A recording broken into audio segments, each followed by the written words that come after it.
Hello everyone, welcome to episode 128 of Chatting with Anthony. For this episode, I'm going to start with the prompt being, if you care about others, then take care of yourself. Now, people neglect themselves to take care of others. The Bible does even call us to do so. You can look at a verse like Philippians 2 verse 4 as an example. But within that, we all have a personal responsibility.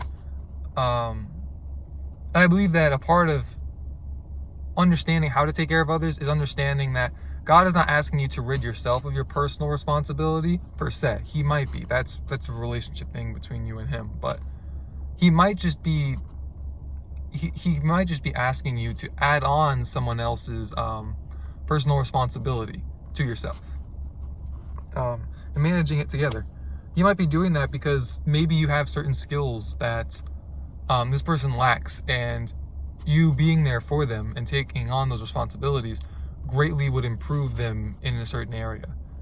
But I think a lot of the problem when it comes to the concept of I'm so busy taking care of others that I just can't take care of myself, is that people like to do it because they like to wallow in self-pity. And I know that's not the case all the time. I know there are going to be a lot of occasions where people are genuinely trying to take care of both, and they're just struggling so bad that rather than neglect the other person, they'd rather neglect themselves.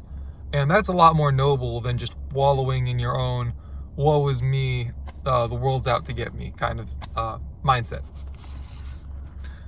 But I would remind you guys, and sometimes I have to remind myself, I need to be well, and you need to be well in order to properly take care of others. Now, I'm not saying that to take away from what God can do, in the sense that God can allow and will allow things to work out exactly how He wants them to. He doesn't require us to be on a certain level, a certain standard of health, for example. But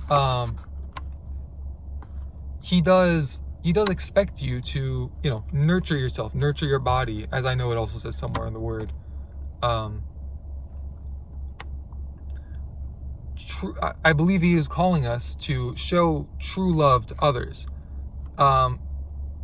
True love for others, and I believe for ourselves, is doing what you or them or I or whoever, do not want to do, and doing it with the mindset of this being better for other people. You could be trying to improve yourself in a manner that would help others be happier or improve. There's nothing wrong with doing something just for yourself, even though that is like inherently that is selfish. But there's nothing wrong with like, hey, I want this, so I'm gonna go try to do this. But you have to be careful with that. And the Bible does. In the same way, I believe that the love of money is the root of all evil, but money isn't evil. The love of self and the pride of self is a serious root of evil. But, loving yourself good enough to take care of your body is not evil. Inherently evil, at least. And I would also remind all of us that love is like a muscle. So I'm going to use the example of having grandparents versus parents. I believe that the part of the reason why it's like grandparents are very prone to spoil the grandchildren and love on them with all you got, so to speak, is due to a variety of reasons. But I think part of it is that their capacity to love has greatly increased as they've gone through the trials and tribulations of having their own kids. It is one of the more challenging experiences I think that one can have in life. And so for that reason, I believe that grandparents are better able to show love to others, especially when it's their own people.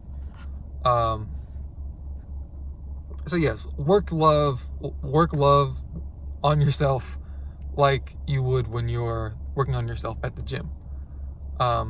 View it as something that needs to be stretched and even broken sometimes in order to grow. And that's all I have for this episode. Thank you guys for watching. Stay safe. God bless. And I will see you bozos in the next one.